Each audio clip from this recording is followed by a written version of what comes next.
Он жил с родителями, пока его мать, страдавшая после родовой депрессии, не решила оставить его с отцом. Она попросила его позаботиться о себе, и он с радостью согласился, не зная, что его бросают. Но его отец оказался жестоким, и в 3 года ему пришлось сбежать от него и жить в детском доме. Другие дети его не любили, кроме Тасуку и Рёты. Тасуку был первым, кто принял его. Он помог ему подружиться с другими детьми. Рёта научил его фотографировать звезды и показал, как наблюдать за метеоритным дождем. Все было хорошо, пока отец не нашел его. Он был очень агрессивным и потребовал, чтобы сын вернулся домой, увидев его фотографию на сайте детского дома. Дети боялись его, и Катара тоже. Он решил сбежать из детского дома и найти себе жилье.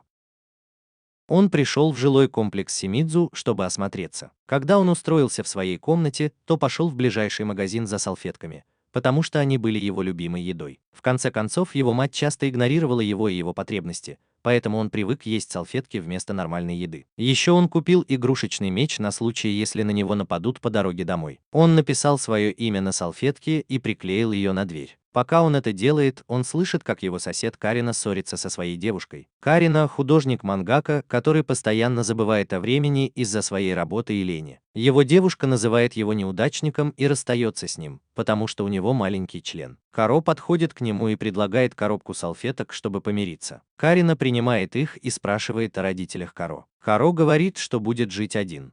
Это удивляет Карина, но Каро не объясняет ситуацию. Он просто возвращается в свою комнату. Позже он возвращается к Карина и говорит, что в его квартире нет ванны. Карина объясняет, что в их доме нет ванн. Хотя в некоторых квартирах есть душевые, рядом есть баня, и Каро решает сходить туда. Карина присоединяется к нему, увидев в новостях пропавшего ребенка. Он не хочет быть безответственным взрослым, который не обращает внимания на детей. Пока они смотрят, шампунь попадает Ката в глаза, и Карина приходится помогать ему. В итоге он помогает ему вымыть голову, и Ката говорит, что уже давно никто не мыл ему голову. Это удивляет Карина, он не ожидал такого от ребенка. Когда они возвращаются домой, Карина спрашивает Ката, где его родители, и Ката отвечает, что у него их больше нет. Карина в шоке и жалеет, что спросил, поэтому решает признаться, что у него тоже нет родителей. Ката думает, что он, наверное, одинок, и это беспокоит Карина. Он спрашивает, не чувствует ли Ката себя одиноким, но потом решает оставить эту тему и поторопиться домой, потому что на улице слишком холодно. На следующий день Ката снова приходит к Карине и застает его дома. Карина удивился, узнав, что у Ката обычно нет планов даже на выходные. Поэтому он молча ушел, а Карина пошел за ним, чтобы узнать, куда он направляется. Когда они шли, Мидзуки и Китома, женщина из того же жилого комплекса, заметила их и поздоровалась с Ката, которому она тоже дала коробку с салфетками. Мидзуки впервые видит Карина, поэтому она думает, что он отец Ката, потому что они немного похожи. Карина быстро проясняет ситуацию и представляется как сосед. Позже, когда они с Ката приходят в магазин, он начинает думать об этом. Он не считает, что они с Ката похожи, но все в магазине думают иначе. Это его пугает. Он начинает считать, сколько ему лет, и понимает, что Ката 4 года. Он вспоминает свою бывшую, от которой, скорее всего, залетела, потому что она всегда забывала отмечать в календаре. Он паникует и задает Ката кучу вопросов. Ката смущается и просит его перестать ходить за ним, потому что другие покупатели принимают их за отца и сына. Он говорит, что Карина совсем не похож на его отца, и уходит. Карина с облегчением это слышит. По дороге домой Карина все еще думает о том, как ему стало легче, но еще и о своем одиночестве. Ката все еще злится на него, но Кано напоминает ему, что это он хотел сегодня потусоваться, а Ката поправляет его, говоря, что просто хотел посмотреть телевизор, потому что ждет свой. Затем Ката извиняется за поведение покупателей в магазине, которое, как он заметил, могло напугать Карина. Карина не хочет, чтобы он чувствовал себя виноватым, поэтому старается быть вежливым. Но Катера не видит в этом проблемы, потому что считает себя феодальным лордом, а Карина его слугой. Карина было бы обидно, если бы у него родился ребенок с таким высоким статусом. Карина это шокирует и немного раздражает, но он не обращает внимания, потому что это всего лишь детское воображение. Позже он видит Мицуки, которая извиняется за свою ошибку. Теперь она знает, что Каро живет один. Карина говорит ей, что его беспокоит, как Каро относится к ситуации с отцом и сыном. Он немного беспокоится за него. На следующий день Каро идет выносить мусор, и Карина делает то же самое в то же самое время. Они видят, что дверь Мицуки открыта, и находят ее лежащей на полу среди пивных банок. Каро будит ее, и она просыпается, все еще пьяная. Каро вдруг бежит в магазин, и Карина идет за ним, потому что не хочет, чтобы он шел один. Каро хочет быстро купить Мицуки холодный напиток, и они вскоре возвращаются. Мицуки благодарна Каро за его поступок, но не придает ему особого значения. Каро говорит ей приложить лед к глазам, которые опухли от слез. Мицуки в шоке, когда узнает, что Каро понял, что она плакала. Она отрицает это, но Каро говорит, что плакать это нормально, и это не изменит его мнение о ней. Она тронута этим и благодарит его за доброту. После этого Каро и Карина уходят, и Карина спрашивает Каро, как он понял, что Мицуки плакала и что лед поможет. Каро рассказывает, что на его глазах многие взрослые плакали. К тому же он был популярным, поэтому, конечно, знал такие вещи. На следующий день Каро решает убрать мусор у своей двери, потому что там постоянно гадят птицы. Он видит, как одна из них собирается это сделать и пытается поймать ее. Он падает и ушибает колени. Он пытается наклеить пластырь, но ему страшно. Но он собирается с духом и делает это. Он рассказывает об этом Карина и видит, что тот тоже ушибся, потому что вывихнул спину. Карина спрашивает, не хочет ли Катара, чтобы его похвалили, но Катара смущается и говорит, что просто хотел рассказать о своей храбрости, потому что раньше ему было трудно это сделать. Карина просит его помочь ему наклеить согревающий пластырь, раз уж он такой храбрый, и Катара соглашается. Потом Карина рисует на колени Катара Танну Симона, его любимого мультяшного героя. Катара так радуется, что слегка улыбается и говорит, что это была хорошая работа. Карина удивлен, что ребенок может улыбаться. Но потом они спорят из-за другого рисунка, потому что он некрасивый. В этот момент они слышат, как кто-то звонит в дверь Катара. Это мужчина, похожий на бандита, и он совсем не выглядит дружелюбным. Они подходят к нему, и оказывается, что это еще один их сосед, Исаму Темару с первого этажа. Он тоже любит милые вещи и очень дружелюбен с Катара. Он благодарит его за коробку с салфетками и пытается обнять, но Катара слишком милый. Катара пугается и достает меч, чтобы остановить его, но Темару это не волнует. Он тащит Катара за руку в свою комнату, чтобы поиграть там. Карина быстро догоняет их и с беспокойством смотрит им вслед. В своей комнате Темру дарит Карао игрушечного лосося, но тот отказывается, предупреждая Темру, чтобы тот держался от него подальше, потому что ему не нравится такое внимание. Темру рад, что Карао понравился подарок, потому что он собирался его выбросить. Он купил его для своего сына, но мама не разрешила ему войти в комнату. Карао возвращает подарок, потому что не хочет, чтобы его использовали вместо сына Тамару. Он также чувствует, что Тамару ему лжет, потому что подарок был не для него. Тамару понимает свою ошибку и извиняется. Катара и Карина возвращаются на свой этаж, и Катара с грустью спрашивает Карина, не были ли рисунки на его пластырях тоже ложью. Карина спрашивает, была ли ложью его улыбка, когда он увидел их. Карао смущается и отвечает, что нет, прежде чем убежать в свою комнату. Он садится на стул и поет песню про лосося. Ночью Карао снова приходит к Катару, чтобы посмотреть телевизор. Он смотрит шоу про лосося и повторяет все, что говорит ведущий, что раздражает Карина. Он удивляется, почему Карао так одержим этим шоу, хотя оно не популярно. На следующий день они идут в баню, и Карао не может перестать петь песню про Танну Симона. Карина спрашивает, почему ему нравится это шоу, и Карао отвечает, что оно занимает особое место в его сердце, хотя оно не очень хорошее и даже не развлекательное. Он даже не знал, что телевизор должен быть развлекательным. В этот момент другой мальчик, который пришел с отцом, отказывается идти домой. Он плачет, и Катара подходит к нему и говорит, что ему повезло, что есть кто-то, кто о нем заботится. В отличие от Катара, ему не нужно искать подсказки в телешоу, так что у него все будет хорошо. Малыш перестает плакать и уходит с отцом. Карина понимает, что Катара нравится Тони Селман, потому что он помогает ему в жизни. Он не знает, как реагировать, поэтому просто молча наблюдает. Затем Катара объясняет ему, что ему больше не нужны подсказки от Тони Селмана, потому что он уже взрослый. Но он надевает рубашку задом наперед, что означает, что он не совсем взрослый в свои 4 года. Как бы то ни было, он продолжает смотреть шоу дома, и они объявляют, что оно закончится сегодня вечером, что немного расстраивает Катара. Он выходит на улицу, чтобы начать свой бизнес. Он платит прохожим по 10 йен за то, чтобы они повторили его лучшее выступление в образе Тони Селмана. Но они должны получать деньги только в том случае, если им нравится его выступление. Это напоминает ему о его матери, которая, казалось, всегда получала удовольствие от его выступлений. Позже вечером он готовится посмотреть финальный эпизод шоу Селман. Карина и Темру решают присоединиться к нему, чтобы ему не было одиноко. Они повторяют все, что говорит Селман. Темру рад это делать, а Карина не в настроении, что раздражает Темру. Они начинают спорить, но Ката рад, что они рядом, и разрешает им подарить ему по 10 йен. После этого они уходят, и Карина спрашивает Ката, будет ли он в порядке ночью, когда шоу закончится. Ката считает, что теперь он взрослый, так что все будет хорошо. Он изо всех сил старается быть в порядке в полночь, даже когда слышит, как Карина храпит за стеной. Он уверен, что сможет пережить эту ночь без просмотра ток-шоу с Тоной. Однажды вечером Карина и Катары идут в баню, но она оказывается закрыта.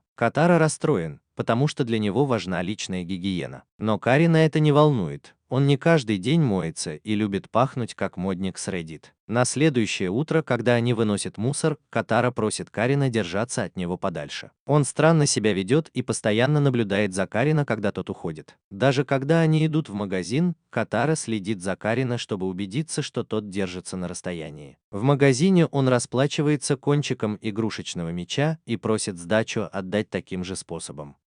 Он также просит Карина расплатиться за него, пока он стоит снаружи и разговаривает по телефону. Карина это раздражает, потому что он не понимает, что происходит, и пытается подойти к нему. Катара отпрыгивает назад и объясняет, что он не мылся и не хочет никого обидеть своим запахом. Карина не видит в этом ничего страшного, и Катара обижается, потому что для него очень важна личная гигиена. Мизуки наблюдает за ними и подходит к Карина, чтобы попросить его в следующий раз быть осторожнее со словами. Она думает, что дело не только в гигиене. Она предполагает, что у Катара может быть какая-то травма, связанная с грязью или отсутствием гигиены. Он боится, что люди могут его возненавидеть из-за этого. Они возвращаются домой и заглядывают к Катара в окно. Мизуки видит, что он моется в кухонной раковине. Он просит ее не осуждать его, потому что он старается быть чистым, чтобы Карина не возненавидел его. Это расстраивает Карина, который не видит Катара. Он решает, что отныне будет каждый день ходить с Катара в баню, которая теперь открыта. Он не стал бы ненавидеть его за то, что тот не ходил в баню несколько дней, но и не хотел, чтобы он чувствовал себя ужасно. К сожалению для него, Катара просит Мидзуки пойти с ним в баню на следующий день. С девушкой это приятнее. Это раздражает Карина, а Мидзуки, к счастью, отказывается, потому что у нее работа. Карина ухмыляется. Он, наверное, начал волноваться, что у ребенка больше сил, чем у него. Ночью Катара не может уснуть. Мидзуки находит его на улице с подушкой и спрашивает, что случилось. Он ничего не говорит и решает вернуться в свою комнату. На следующий день Мидзуки снова видит его и замечает мешки под глазами, но ничего не спрашивает. Когда она возвращается с работы, то видит, что у него горит свет, значит, он все еще не спит. Утром Карина спрашивает его о мешках под глазами. Мидзуки прерывает их и приглашает Катара переночевать у них и сходить в баню. Катара соглашается, и они делают и то, и другое. Но на следующий день мешки под глазами стали еще заметнее. Он возвращается в свою комнату, и Мидзуки говорит Карина, что у Катара кошмары, поэтому он не может уснуть. Карина спрашивает его об этом, и Катара подтверждает. Он стесняется, что ему до сих пор снятся кошмары. Поздно ночью Карина решает положить свой футон ближе к стене, где спит Катара, и тот, наконец, засыпает. Наступает весна, и Катара идет в детский сад один. Раньше Карина спрашивал его, куда он идет, но он не отвечал, потому что не хотел, чтобы Карина знал. Мидзуки и Тамру решили навестить его, но не нашли. Они удивились, что он ушел один. В школе мальчик по имени Такуя спросил Катара, почему он один, когда все остальные со своими семьями. Катара сказал ему, что его родители тоже там, но они ниндзя, поэтому их не видно. Такуя поверил ему и обрадовался. Вскоре Карина, Мидзуки и Тамру поняли, куда ушел Катара, и поспешили в школу на церемонию поступления. Он не выказал никаких эмоций, когда они пришли, но попросил одного из них починить его именной значок. Во время обеда ребята рассказывают о своих ланчбоксах, которые приготовили им родители. Катара фотографирует их ланчбоксы, чтобы сделать что-то похожее. На следующей неделе он готовит ланч с лососем и даже спрашивает в магазине, что еще можно приготовить. Ему помогают, но Такуя считает, что это не так круто, как с Тасамон. Но Катара очень нравится, потому что он сделал это не один, а с кем-то.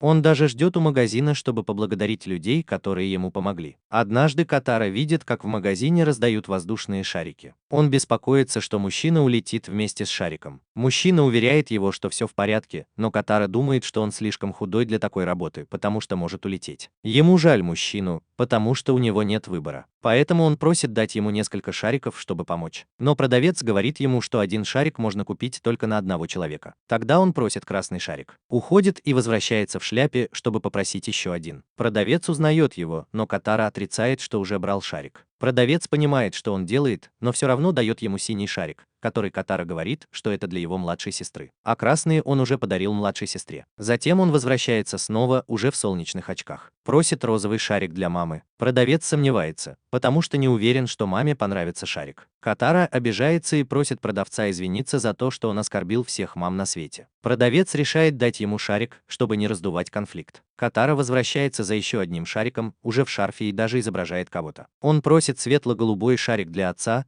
и продавец думает, что скоро он вернется за шариком для себя. Но Катара не возвращается. Он идет к Карина и просит нарисовать на шариках лица мальчика, девочки, мамы и папы. Карина рисует, а Катара подписывает их соответствующими именами. Он идет играть в парк с шариками, привязанными к поясу, и продавец видит его там.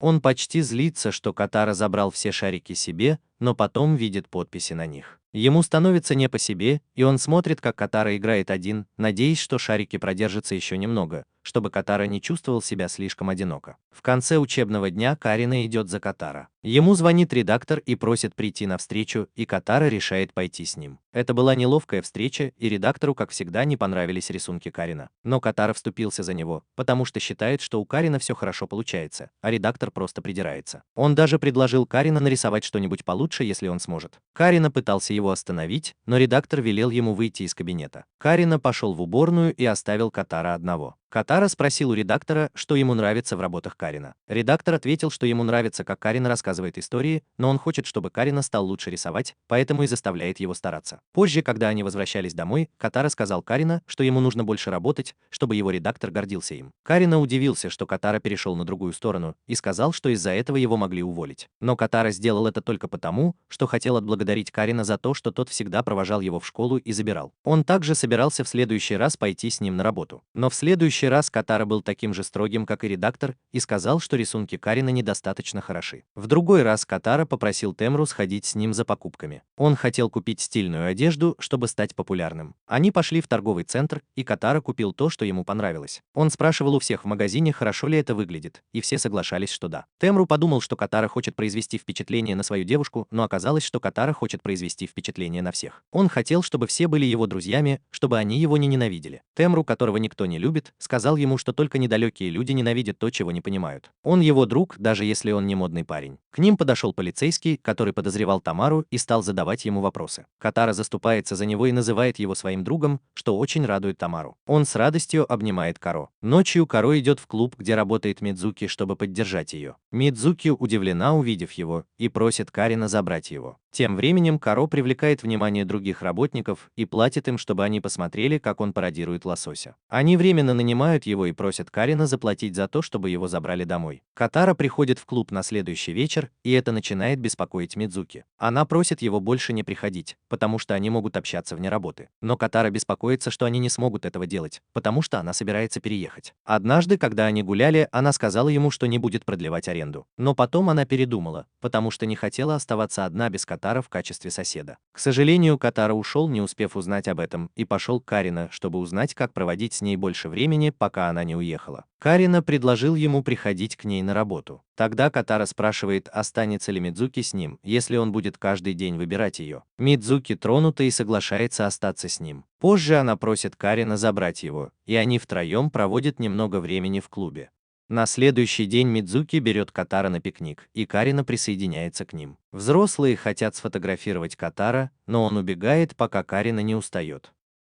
Мидзуки продолжает бегать за ним и делает много фотографий, но на них не видно его лица. Через некоторое время они возвращаются домой. Карина спрашивает Катара, почему он закрыл лицо на школьной фотографии. Катара отвечает, что не любит свои фотографии, но на самом деле он боится, что его найдет отец. После того случая в приюте он поклялся никогда больше не фотографироваться, какими бы счастливыми ни были воспоминания. На следующий день, когда Карина шел в школу, он подарил Катара рисунок, на котором был изображен он и Мидзуки. Катара обрадовался и похвалил рисунок, хотя и сказал, что над ним нужно еще поработать. Он даже попросил раскрасить его, и Карина согласился. Однажды к Катара пришла Аона Кобаяши, адвокат, которая занимается его делом.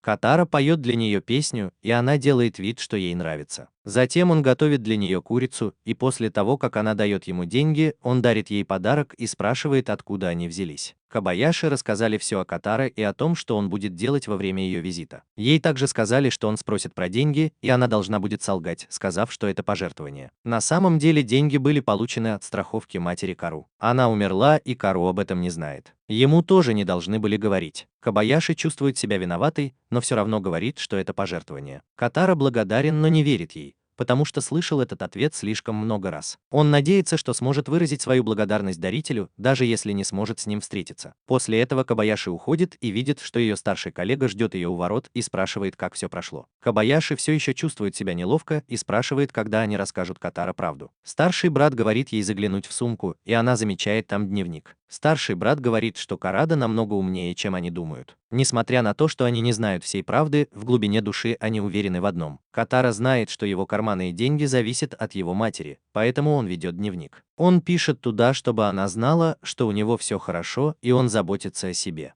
Но Кобаяши очень расстраивается из-за этого, потому что Катара прилагает столько усилий, не зная правды. Это заставляет ее принять решение. С этого момента она будет давать Катара его карманные деньги. Однажды Катара приходит в гости к своему другу Какару. Какару остается дома с домработницей мисс Яшидой, и она делает для него все. Это непривычно для Катара, особенно потому, что Какару слишком зависим от мисс Яшиды. Несколько дней спустя Катара берет Какару на рыбалку. Дорога до реки слишком тяжела для Какару, и он просит Катара покатать его на спине. Катара уговаривает его идти самому. Вскоре они добираются до реки, и Какару не хочет ловить рыбу, потому что не умеет. Катара уговаривает его попробовать, чтобы он мог вырасти и сам о себе заботиться. Какару пытается и ловит рака, который щипает его за палец. Он зовет на помощь, но Катара говорит ему, что не нужно слишком сильно полагаться на других. В конце концов, Какару ловит 2 раков, и Катара решает, что они приготовят их у него дома, хотя Какару считает, что это отвратительно. Когда Катара дома, Какару не понимает, почему они должны сами готовить себе еду. Он думает, что лучше покупать готовую еду в магазине или чтобы взрослые готовили для них. Катара спрашивает его, что бы он делал, если бы у него не было взрослых, которые могли бы ему помочь. Какару даже представить себе этого не может. Он бы не хотел, чтобы такое случилось. Поэтому Катара мотивирует его стараться быть самостоятельным. Какару воодушевляется и начинает стараться. Ему удается приготовить раков, и он говорит Катара, что если ему когда-нибудь станет одиноко, он может пойти с ним на рыбалку. Это очень трогает Катара, и он благодарит его за предложение. В другой день в школе Катара участвует в игре в вышибалы.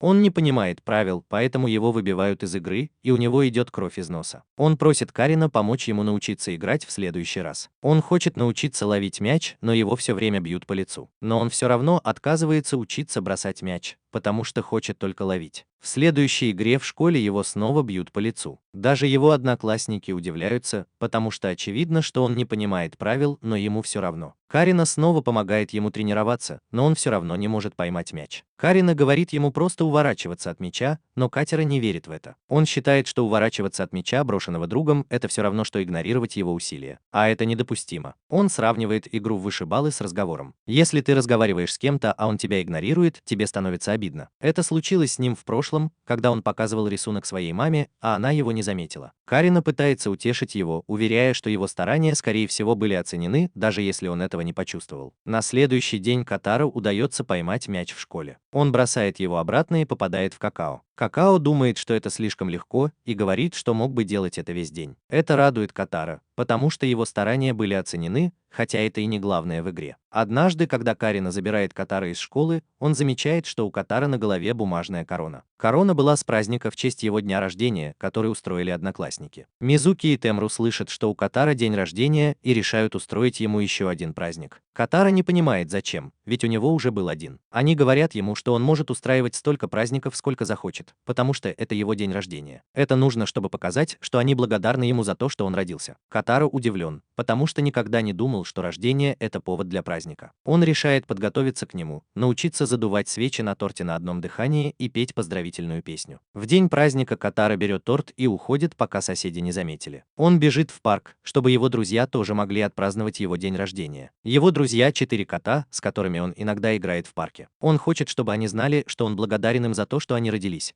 потому что никто никогда не будет праздновать их день рождения. Он поет им поздравительную песню и задувает свечи на одном дыхании. Кот понял его жест и в ответ лизнул его. Трое соседей остались ждать, когда он вернется на свой день рождения. На следующий день Катара приходит в гости его друг Такуя, который собирается сбежать. Катара идет с ним и узнает причину, по которой он хочет сбежать. Такуе надоело делать домашние дела, смывать унитаз и все такое. Он хочет уехать как можно дальше и делать все, что захочет. Катара предупреждает его, что не стоит принимать заботу семьи как должное, но Такуе все равно. Если он сбежит, семья пожалеет, что так с ним обращалась. Сначала они идут в магазин за закусками, но платит за них Катара, потому что у Такуи нет денег. Такуя удивляется, что у Катара есть деньги, и он может купить столько закусок, сколько захочет. Потом они идут в парк и гуляют допоздна. Катара думал, что они должны уехать как можно дальше и даже попасть в неприятности, например, сесть на поезд и уехать из города. Но Такуя отказывается ехать один на поезде, потому что это опасно. Он удивляется, что Катара может так поступить и не ложиться спать в определенное время. Он думает, что Катара повезло. Катара пытается объяснить, что ему не повезло в жизни, но Такуя не хочет слушать. Потом они решают пойти к Катара домой, потому что спать в парке неудобно. Тогда Такуя понимает, что Катара остался дома один.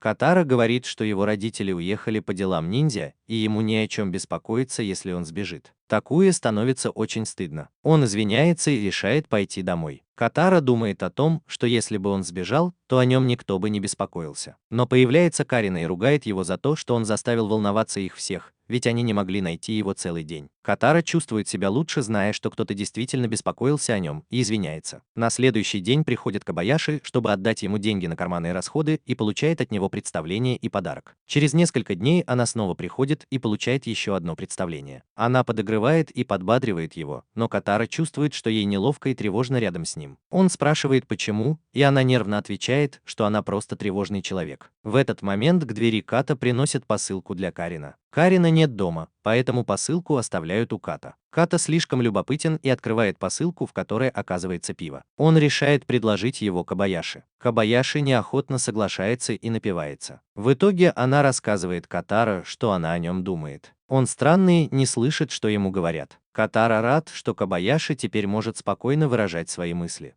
Поэтому он спрашивает, откуда у нее деньги на карманные расходы. Кобаяши в шоке замолкает. Она не ожидала такого вопроса. Затем она говорит ему, что деньги ей дает спонсор, и извиняется снова и снова, говоря, что это правда, и плачет и кланяется. В итоге она засыпает в такой позе, а Катара благодарит ее за то, что она защищала его чувства. Вскоре в детском саду проходит летний фестиваль, но только Карина вызвался помочь. Ему помогают Тамру Мидзуки, его редактор и продавщица из магазина. Были родители, которые сплетничали о соседях, потому что те не были похожи на настоящих родителей Катора. Но в конце концов именно соседи пришли на праздник к их детям. Одна из мам, которая не участвовала в сплетнях, благодарит Карина за огромную помощь. Карина говорит ей, что несмотря на успех праздника, он бы хотел, чтобы родители Катора тоже были там. Катора подходит и благодарит Карина за праздник, а Карина советует ему веселиться как можно больше. Мама рада, что у Катера есть такой друг, как Карина, даже если его родители не пришли. Однажды Катера идет с Карина в магазин за салфетками. Продавец советует ему дорогую марку из шелка.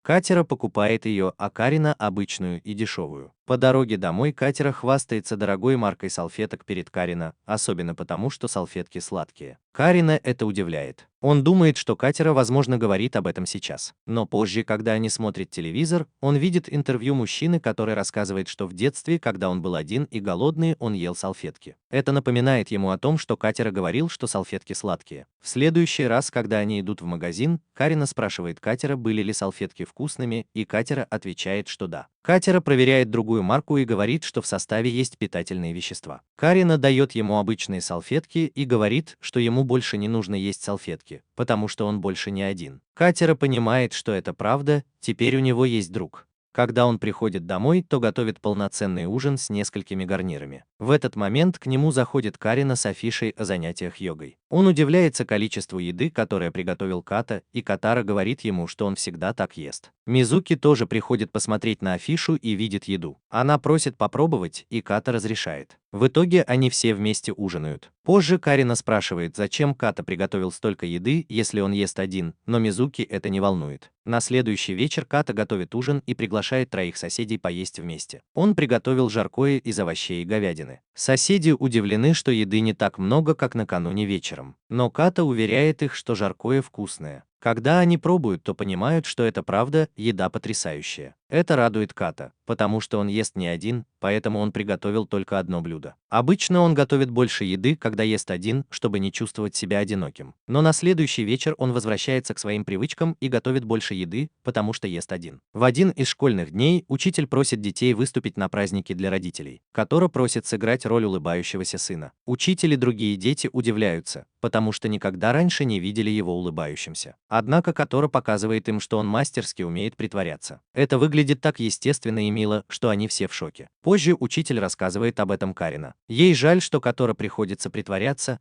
она бы хотела, чтобы он тоже наслаждался детсадовскими днями. Карина рассказывает, как он относится к Которо, потому что сам долго не мог улыбаться после смерти родителей. Он думает, что Которо делает то же самое, потому что у него сейчас сложный период. Наступает день, когда родители приходят в школу, и дети показывают спектакль, а Которо изображает улыбающегося сына. Учитель хвалит его и просит чаще улыбаться. Но Которо умеет только притворяться, и это очень утомительно. Он думает, что учитель тоже притворяется. Даже когда она устает, он видит это. Учительница удивлена, потому что это правда. Которо обещает никому не рассказывать, и она искренне улыбается ему в ответ. Однажды ночью Которо идет с Рётой смотреть на метеоритный дождь в горах. Он извиняется перед ним за то, что убежал, не попрощавшись. Рёта не сердится, потому что это была не его вина. К тому же это не имеет значения, потому что они пообещали друг другу посмотреть на метеоритный дождь вместе. Затем Которо извиняется за то, что взял камеру Рёты, когда уходил, он просто хотел что-то на память о нем. Рёта отдает ему карту памяти, чтобы у него навсегда остались их воспоминания. Начинается метеоритный дождь, и друзья создают еще одно прекрасное воспоминание. Позже Которо распечатывает фотографии, на которых они с Рётой, чтобы смотреть на них, когда захочет. Через некоторое время Которо приносит рукопись Карина редактору, потому что Карина простудился. Он заводит разговор, который раздражает редактора, хотя он ничего не говорит. В ходе беседы Которо узнает, что редактор женат и у него есть дети, и это его шокирует. Он забирает рукопись и просит редактора пойти домой, потому что сегодня воскресенье и его дети наверняка скучают по нему. Редактор удивляется его смелости и приглашает его к себе домой на ужин с лососем. Которо не может отказаться от лосося и сразу соглашается. Когда они приходят, Которо развлекается, играя в игры и фотографируя куклу лосося в натуральную величину. Но потом ему становится неловко, потому что редактор должен проводить время со своими детьми. На следующий день редактор приходит к Карина, чтобы обсудить рукопись, и рассказывает ему, какой Которо взрослый. Он объясняет, что пригласил его к себе домой, потому что хотел, чтобы он хоть раз в жизни повеселился, как ребенок. Когда он уходит, Которо выходит его проводить и говорит, что еще раз придет к нему в гости. Однажды Которо и Карина идут в магазин, и Которо видит, что продавщица беременна. Он этого не знает, поэтому думает, что она просто много ест. Чтобы она не переедала, он покупает все, что она пробует. Однажды он спрашивает ее о весе, и она объясняет, что ждет ребенка. Которо думал, что детей приносят в перце, но женщина говорит ему, что ребенок появляется, когда мама и папа любят друг друга. Которо удивляется, что он тоже появился на свет благодаря любви мамы и папы. Ему становится грустно, особенно когда женщина говорит, что дети – это подарок, который приносит радость. Он задумывается, был ли он тоже подарком. Он даже спрашивает у кошки в парке, действительно ли он приносит радость своим родителям. Он пишет в своем дневнике, что сделает все возможное, чтобы порадовать Каабай и передать ей деньги, когда она принесет ему пособие. Но Каабай не понимает, что он имеет в виду. Вскоре к Каору приходит новый жилец, Аото, чтобы представиться и предложить ему подарок. Он будет снимать квартиру в течение месяца по работе. Он просит Каору стать его другом на этот месяц, чтобы ему не было одиноко. Каору соглашается и вечером собирается пойти в баню с Аотой. Он говорит об этом Карина и говорит, что Аото будет забирать его из школы и привозить обратно в течение месяца. Карина не против, хотя Которо думает, что он ревнует. Которо и Аото проводят много времени вместе и обнаруживают, что у них много общего. Через некоторое время Аото просит у Карина информацию о Которо, потому что Которо отказывается рассказывать ему что-то личное. Карина начинает подозревать, поэтому он отказывается что-либо рассказывать и просит Аоту уважать это. Позже ночью Аото звонит кому-то и говорит, что нашел Которо, показывая его фотографию. Оказывается, он работает на отца Которо. Тамару, который тоже подозревает Аоту, приводит Карина к нему в комнату. Он подкупает его, чтобы тот рассказал, на кого он работает, и Аото сразу же сдается. Он также признается, что собирается рассказать отцу Као все, что узнал, потому что это его работа. Но он уверяет их, что Которо защищен законом, потому что против отца Которо действует судебный запрет. Аото считает, что для Которо будет лучше жить с настоящим отцом, чтобы он был счастлив. Это раздражает Темру, и когда он собирается ударить Аоту, появляется Которо и вмешивается. Он просит Темру перестать издеваться над Аятой, и Темру уходит вместе с Карина, который обдумывает слова Аяты. Когда ночь заканчивается, Которо спрашивает Аоту, расскажет ли он отцу, что нашел его, и это шокирует Аоту. Он не ожидал, что Каро узнает его. На следующее утро Катара просит Карина отвезти его в школу и объясняет, что Аоте пришлось срочно уйти. Карина идет рассказать об этом Темру, который сразу же понимает, что Аота отправился к отцу Као. Мизуки тоже об этом узнает, и они втроем идут патрулировать ворота детского сада Као. Они хотят убедиться, что Катара всегда рядом. После школы они втроем провожают Катара домой, следя за тем, чтобы его отец не появился. Это привлекает внимание прохожих. Они не говорят Катара, зачем они это делают, но он догадывается. Даже ночью трое соседей дежурят у его двери и вместе с ним идут в баню. Когда они возвращаются, Катара злится на них, потому что он просил их этого не делать, и убегает. Позже Карина заходит к нему в комнату и спрашивает, почему он хочет жить один. Катара отвечает, что хочет стать сильным, и отказывается что-либо объяснять. На следующий день возвращается Аята и разговаривает с Катара, пока остальные соседи внимательно наблюдают. Он просит пойти с ним в парк, чтобы встретиться с Такуей, и Катара соглашается. Соседи идут за ними, и Аята сообщает, что отец Као приедет на следующий день, чтобы найти Као. Они начинают волноваться и думают, как помочь Као сбежать. Но Аота говорит, что солгал отцу Као о настоящем адресе Као,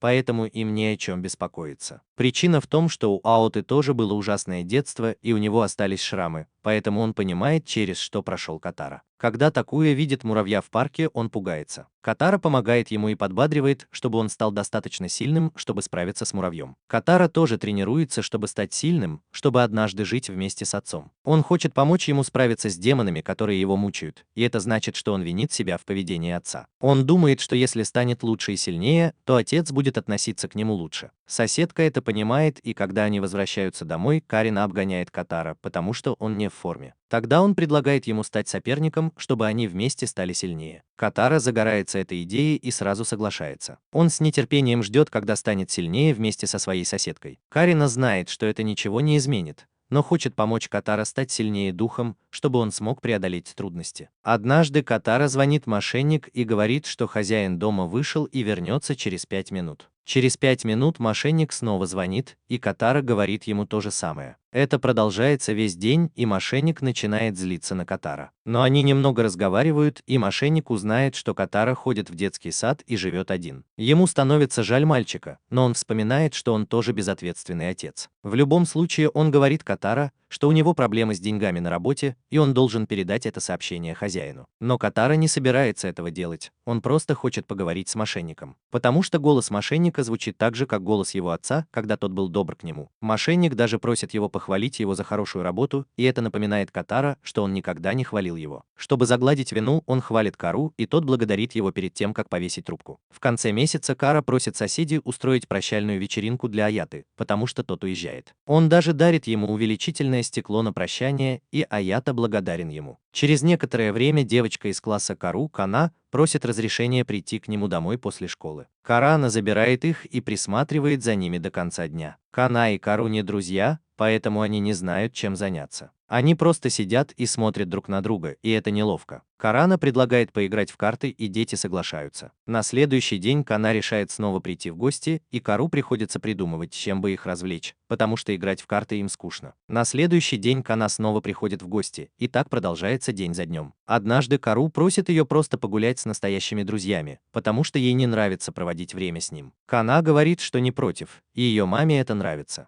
Карана вспоминает, что слышал от сплетниц мамочек, что отец Каны потерял работу и им пришлось продать дом. Поэтому он говорит об этом маме Каны, когда она приходит за Каной. Он понял, что она не хотела, чтобы Кана чувствовала себя хуже своих друзей из-за их ситуации. Ну вот она рассказала Кано, чтобы та почувствовала себя лучше. Карине это не понравилось, и она попросила больше не приводить Кану к Каро. Мама забирает Кану и уходит. По дороге домой она спрашивает Кану, понравилось ли ей у Каро, и та отвечает, что нет. Но она не против поиграть с ним, если это сделает маму счастливой. Мама понимает, что была не права, и извиняется перед Каной. Однажды Катара заболевает в школе, но не хочет признаваться, потому что это сделает его слабым в глазах других. Карина вызывают, чтобы забрать его домой, но он отказывается уходить. Другой мальчик по имени Кей, который часто болеет, говорит учителю, что ему нехорошо, и учитель ведет его к медсестре. Но прежде чем они доходят до кабинета, Катара спрашивает его, почему он так легко признается в своей слабости перед всем классом. Кей отвечает, что он не хочет заразить других, поэтому они могут думать, что хотят, пока сами здоровы. Катара удивляется этому ответу. Он никогда не думал об этом, поэтому извиняется перед Кеем за то, что считал его слабым, и Кей уходит. Тогда Каро соглашается уйти с Карина, решив, что сила может проявляться не только в здоровом теле. Перед выходными Кобаяши приходит к Катара и приглашает его посмотреть квартиру. Она думает, что он много знает о жизни в одиночестве, и он может ей помочь. Они садятся на поезд и вскоре приезжают в жилой комплекс. Оказывается, это дом, в котором раньше жили Катара и его родители. Катара не очень рад вернуться сюда, но соглашается, что квартира отличная. Он спрашивает, читала ли Кобаяши его дневники, и она подтверждает, что читала, а потом извиняется. Причина в том, что Катара написала пятне на потолке, похожем на то, что было в доме его родителей. Но он забыл, где оно было, поэтому решил, что Кобаяши привел его туда, чтобы он нашел это пятно. Он оглядывается и, наконец, находит его. Он некоторое время молча смотрит на него, а потом Кобаяши говорит агенту, что это место не для них. Однажды Катара идет собирать листья, чтобы поесть, и встречает мальчика с двумя младшими братьями и сестрой. Они бедные, тоже едят листья, потому что не могут позволить себе еду. Мальчик узнает, что Катара не беден и живет один. Он просит Катара присмотреть за его братьями и сестрой, пока он сходит кое-куда. Катара остается с детьми допоздна, но мальчик не возвращается, и дети начинают плакать. Он решает отвезти их домой и видит, что мальчик стоит на улице и ест чипсы. Дети рады его видеть и забирают у него чипсы. Это огорчает его, потому что он просто хотел побыть один, не беспокоясь о них. Ему тяжело присматривать за ними, потому что их родители бросили их. Катара не понимает, почему мальчик так думает. Но мальчику ясно, что их, включая Катара, бросили родители.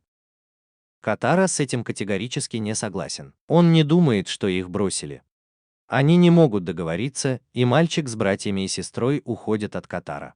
Он приходит к ним в другой день, но прежде чем войти в дом, слышит, как женщины говорят, что детей забрали социальные службы. Женщины тоже считают, что детей бросили, и это ужасно. Но Катара по-прежнему не согласен с этим. Через некоторое время он предлагает Мидзуки угоститься чем-нибудь, что он взял у хозяйки. К ним присоединяется Карина, и они видят по телевизору рекламу фильма Тони Селман. Катара в восторге от этого, потому что это мотивирует его стать таким же сильным, как Тони Селман. Это вдохновляет Мидзуки тоже стать сильной и порвать со своим жестоким парнем. Ее парень не хочет этого, и она вынуждена носить маску, чтобы скрыть синяки. Катара замечает это и спрашивает, что случилось. Мидзуки решает рассказать ему и Карина, что ее парень требует от нее денег и преследует ее, когда она пытается игнорировать его. Она слишком боялась уйти от него, и теперь он причинил ей боль. Темюру тоже узнает об этом. Карина советует Мидзуки обратиться в полицию, но Темюру предлагает самому избить парня. Катара говорит ей, чтобы она поскорее ушла из квартиры и с работы, пока ее парень не нашел ее и не сделал что-нибудь похуже. Он продолжает приставать к ней весь следующий день, чтобы она поторопилась и ушла. Когда Мидзуки наконец ловит его, она понимает, что все еще любит своего парня. Он говорит ей, что ей нужно переехать, чтобы не превратить своего парня в плохого человека. Он превратил своего отца в плохого человека, поэтому не хочет, чтобы Мидзуки совершила ту же ошибку. Мидзуки плачет, потому что ей трудно так внезапно переехать. Но она все-таки делает это и извиняется перед Катара за то, что ушла, хотя обещала остаться навсегда. Она обнимает его и говорит, что любит его. Катара надел маску, чтобы никто не видел и не осуждал его за слезы. Но Карина и Тамару так бы не поступили, потому что они знают, что иногда прощание может быть очень тяжелым. Через некоторое время Карина идет в кино с Катарой и тремя его друзьями. Друзья очень разговорчивые и активные, и Карина жалеет, что взял их с собой. Катара, напротив, не очень хорошо проводит время. Он хотел посмотреть фильм с Тонио Самом, но друзья предложили ему посмотреть фильм про динозавров в 3D. После фильма друзья захотели продолжить играть в торговом центре, но Катара это надоело, и он их остановил. Он предложил пойти домой, чтобы Карина мог сосредоточиться на работе. Они все решили уйти, и когда за друзьями Катара приехала машина, Катара сказал Карина, что разочарован в нем, потому что тот веселился с друзьями. Он чувствовал себя брошенным. Карина это показалось забавным, потому что Катара вдруг начал ревновать, но он извинился. Затем он снова пригласил его в кино, чтобы тот мог посмотреть фильм про лосося. Однажды Катара встречает сына Тамару, Юту, который приехал навестить отца. Тамару нет дома, и Юта ждет его вместе с Катара. Вскоре Тамару возвращается и удивляется, увидев сына. Он не очень рад, потому что Юта не должен был приезжать. Тамару всегда думал, что Юта не хочет его видеть, но это была ложь его матери. Он говорит Юте, чтобы тот ехал домой, потому что мать ему соврала. Он говорит с Ютой холодно, не так, как с Катара. Затем он звонит матери, чтобы она забрала его, и Юта расстраивается, что не может остаться с отцом. Он плачет и уходит. Когда он ушел, Катара ткнул Темру игрушечным мечом за то, что тот прогнал Юту, хотя Темра всегда жаловался, что редко его видит. Темра объяснил, что хочет, чтобы Юта вырос и слушался правил, а не делал все, что ему вздумается. Он прогнал его не потому, что не любил. Ни один отец так не поступил бы, даже отец Катара. Потом он заплакал, потому что не хотел так поступать, и Катара утешил его, сказав, что он хороший отец. Через некоторое время в старую комнату Мидзуки переезжает новая соседка Теки. Она очень строга с Кариной и Тамару, но старается быть дружелюбной с Катара, хотя ей неловко рядом с ним. Карина замечает это и просит ее как-нибудь забрать Катара из школы. Она соглашается, и вечером Катара рассказывает об этом Карина. Он также понимает, что Теки неловко рядом с ним, и хочет, чтобы это было не так. Поэтому Карина просит ее быть собой рядом с Катара, даже если ей не нравятся дети. Теки расстраивается, потому что не хочет, чтобы ее осуждали в обществе. Она изо всех сил старается чувствовать себя комфортно с детьми и не хочет, чтобы ее отговаривали. На следующий день она продолжает играть с Катара, и он говорит ей, что его родители тоже так себя вели, но потом они справились. Он обещает помочь ей. Теки и Карина с облегчением узнают, что Катара не обижается на состояние Теки. Со временем Катара начинает набирать вес, и Теки это беспокоит. Карина рассказывает ей о своей прежней семейной ситуации, и она понимает, что он, возможно, переедает. Позже, когда она приходит к Карина, она видит меню детского сада, которое обсуждается на следующем собрании там. Она просит разрешения присутствовать на собрании от имени Карина, и он соглашается. На собрании они составляют меню для детей и их родителей. После еды дети отдают Катара свои остатки, и он наконец понимает, почему он так сильно поправился. Родители и учительница думают, что у Катара хороший аппетит, но он делает это только потому, что не хочет выбрасывать еду. Поэтому он ест, даже когда не голоден. Родителям становится неловко, и учительница обещает, что на следующем собрании она что-нибудь придумает. В конце концов Катара собирает всех детей, и они гоняются за Таки, чтобы помочь ей. Однажды Катара приглашает своих соседей в свой музей в своей комнате, чтобы показать им свою самую ценную коллекцию. Многие вещи в коллекции – это то, что ему подарили соседи, и несколько перчаток, которые оставила его мама. Он дорожит этими перчатками, потому что мама надевала их, когда мыла и кормила его, когда он был маленьким. Соседи в шоке, а Таки злится. Она просит его выбросить перчатки, потому что это мусор, а не сокровище. Карина и Тамру пытаются вмешаться, но она злится еще больше. Это напоминает ей, что ее собственная мать делала то же самое, потому что ненавидела ее. Катара извиняется, потому что хочет сохранить перчатки. Они напоминают ему о матери, которая не могла прикасаться к нему без перчаток, потому что он вызывал у нее отвращение. Он хочет, чтобы она снова могла прикасаться к нему, когда вернется домой. В другой день Катара встречает Таки на вокзале, когда она возвращается с работы. Он хочет поделиться с теми, кому нужен зонтик, потому что идет дождь. Это его традиция в дождливую погоду. Он предлагает поделиться зонтом, но она отказывается, потому что у нее свой. Тогда он делится с кем-то другим. Это продолжается несколько дней, и Тейк понимает, что у Катара много клиентов. Она тайно следит за ним и видит, как он их находит. Он всегда возвращается с мокрым плечом, и это ее беспокоит. Она спрашивает его об этом, и он рассказывает, что его наставник учил его, что так ты показываешь, что заботишься о другом человеке. Ты отдаешь ему большую часть зонта, и поэтому твое плечо намокает. Наставником был никто иной, как его отец, который делал то же самое. Но его мать не особо заботилась об этом и закрывалась от дождя сама, поэтому его плечо всегда было мокрым. Катара хотел бы однажды показать своим родителям, что он заботится о них, и чтобы его плечо было мокрым, а они оставались сухими под дождем. Тейк хвалит его за это и соглашается поделиться зонтом. Она держит зонт и защищает его от дождя, а сама промокает. Катара предлагает в будущем держать зонт самому, и Тейк с радостью соглашается. У ворот Катара и Карина встречают Тасуку, и Карина чувствует себя неловко. Катара сразу же приглашает его к себе, чтобы они могли поговорить за банановым карри. Во время еды Тасуку рассказывает, что слышал, что Катара получает деньги каждую неделю. Затем он просит его о одолжении. Но через некоторое время Карина в комнату приходит Кобаяши, потому что ее беспокоит, что Катара просит больше денег. Он никогда не говорит, зачем ему это нужно. Поэтому Кобаяши нужна помощь. Карина понимает, что Тасуку может быть причиной, и обвиняет его. Однажды ночью Тасуку говорит ему, что они с Катара собираются переехать в другую квартиру, которая стоит очень дорого. Карина беспокоится, потому что всегда думал, что Катара хочет стать сильнее, живя один. Тасуку считает, что им лучше жить вместе,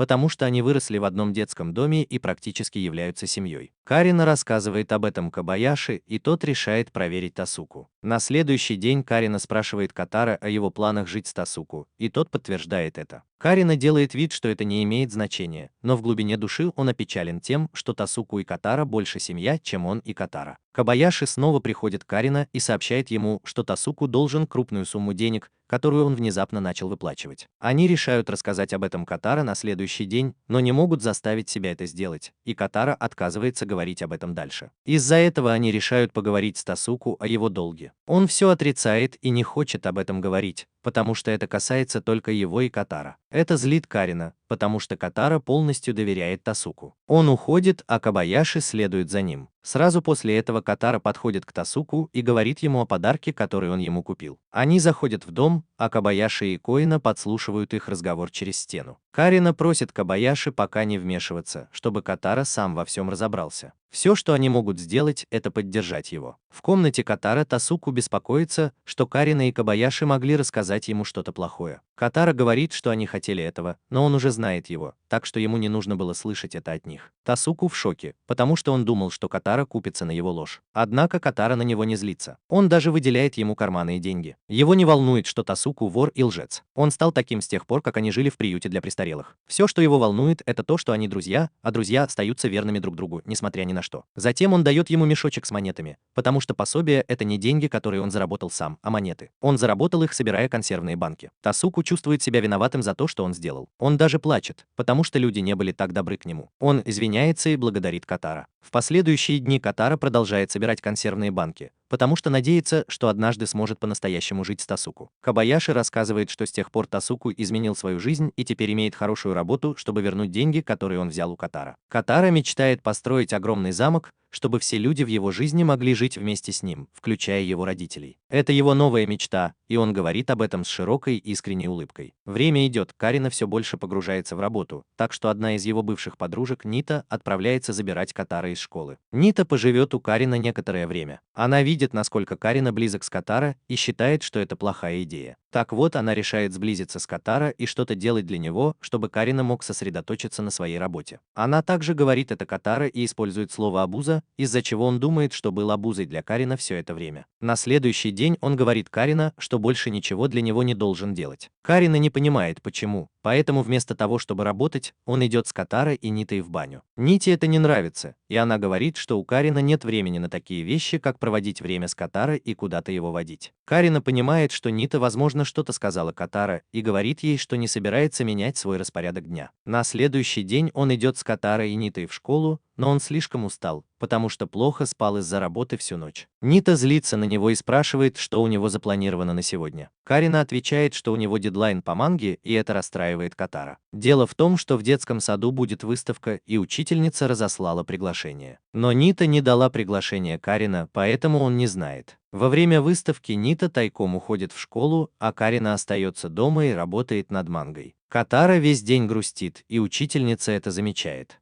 Но внезапно появляется Карина и меняет настроение Катара, делая его счастливым и воодушевленным. Но потом он вспоминает, что Нита сказала, что он был обузой для Карина, и снова грустит. Оказывается, Карина знал о выставке все это время и лгал Ните.